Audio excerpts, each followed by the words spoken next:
Storm Ashley to bring widespread wind impacts across the UK and Ireland.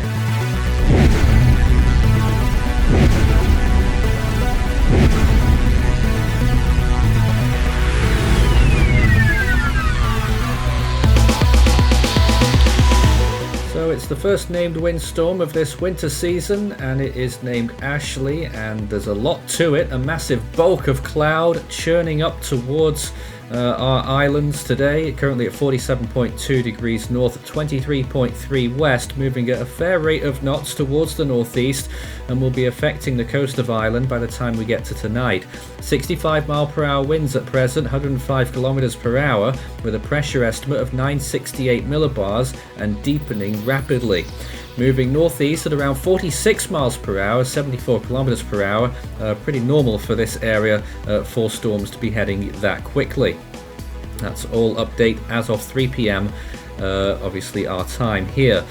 So here it is right now with that wind speed, and it will be heading towards the northeast. We'll continue that motion over the course of this afternoon and evening, and then we'll end up very close to the coast of Ireland by the time we get to tomorrow. Currently it is 1,059 kilometers from Dursey Point, 1114 from Bantry, 1185 from Cork, 1208 from Limerick, and 1384 from Dublin. Now the actual distances from the centre of the storm obviously won't matter very much, because the wind field is going to be enormous with this system over the next few days. As a matter of fact, all of the British Isles and all the way down to France, the coast of France, and up to the Faroe Islands will all receive storm force winds, and only a few locations in our interior sheltered locations are likely to miss out. So strong winds affecting the entirety of the UK and Ireland, the primary hazard being hazardous travel really, but some areas will get the stronger winds up towards hurricane force in parts of western Mayo, with many flood alerts as well in effect right now already. Flood issues could be exacerbated mainly in western England, the Severn Valley right now not looking too good, Wales and Scotland. Hazardous travel conditions expected in all locations on Sunday. So here is the wind field really expanding massively as we go through the end of the weekend, and then off it goes through the northern islands of Scotland, dying off very quickly off the coast of Norway. Norway could still receive some storm force winds there, as well as some heavy rainfall as well over the next few days when the storm arrives. Obviously moving very quickly there, as most of these storms do. It will be all over in the next 3 days. Well, there's the island chart there for Meteran, currently showing the pressure of 972, but they expect rapid strengthening, and that is ongoing right now. Ascat only saw some winds of around 40 miles per hour, but it didn't get the centre of this system or indeed the strongest winds, so I expect it's quite a bit higher. Latest suggestions are that the winds are probably close to 65 miles per hour right now, and are likely to get up towards hurricane force, and will get there towards 75 or 80 miles per hour on approach. Here's the Met Office warning showing amber wind warnings for the Western Isles of Scotland and for parts of the mainland as well, with a yellow wind warning extending through the whole of Northern Ireland and down through Western Wales and the rest of Scotland, the entirety of Scotland pretty much there, as well as Cumbria. Here's our chart that we put out showing the expected maximum winds here. Most of Ireland there 60 miles per hour plus, and that little area there in the west 75 miles per hour possible. Look at all of England and Wales there, 40 miles per hour plus as well, so some strong winds all across the region, and in Scotland too. The Western Isles 60 miles per hour through Loch Ness and towards the northeast along the east coast of Caithness and Sutherland. So some strong winds getting up there as well as it continues off towards the northeast, but the whole region getting winds of storm force at times. Well, there's the GFS model output showing all of those green areas. If you're under one of those green areas, you probably were. That's storm force winds of 40 miles per hour or higher. There it is again, and we're just racking this up slowly. As you can see, those storm force winds and hurricane force winds very close to land there, those yellows, and the storm starts to lose its energy as it reaches Scotland.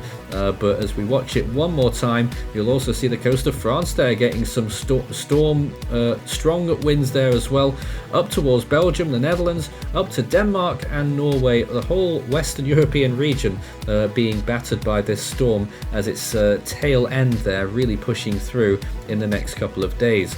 Another little bit there on the southern side, some extra rainfall off the back of it there for the southeast of England, and so this could be a significant flooding impact threat as well as those strong and persistent winds which will continue for several hours during the course of Sunday or Saturday night depending on how far west you are.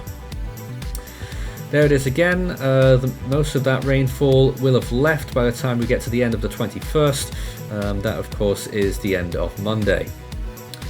And looking at actual rainfall accumulations then in these areas, obviously watching for those sensitive parts of the country, mainly the Severn Valley right now, where there's lots of flood warnings, and in the southwest of England. Looking right now though that the highest rainfall amounts will be in western Scotland, areas that are quite used to it actually. Southwestern Ireland getting up towards 2 inches there, 50 millimetres, and slightly above that in parts of northwestern Scotland. Northwest Wales as well getting up towards 30 millimetres of rain, and in the southeast of England maybe getting to 1 inch, 25 millimetres, and also similar in the southwest. Look up there in Norway though, really high amounts of rain there, maybe 3 or 4 inches up to 100 millimetres in that region. Well, a lot of this energy is coming from warmth, and you can see where the storm is right now. The atmospheric conditions, temperatures there around 66 Fahrenheit, which is 19 degrees Celsius, pushing up towards the UK and Ireland there, temperatures dropping obviously towards 11 or 12 degrees, although in the English Channel, temperatures still a little bit higher there, around 15. So certainly this storm will have a lot of energy, partially because it's been thrown up from much deeper in the Atlantic at great speed, and that means it's ended up arriving pretty warm. Not warm core of course, but certainly a lot more energy to provide rain and wind.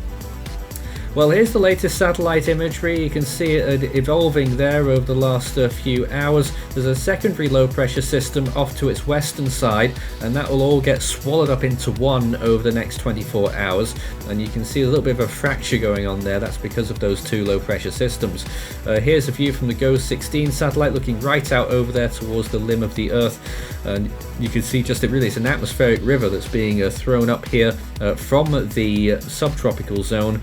And here is another close-up here from RAM, showing that a lot of the cloud cover from this storm will be arriving in Ireland very shortly. Actually, the first of the cloud cover there, and looking into it, some significant convection, although nothing major compared to what we see in the tropics of course.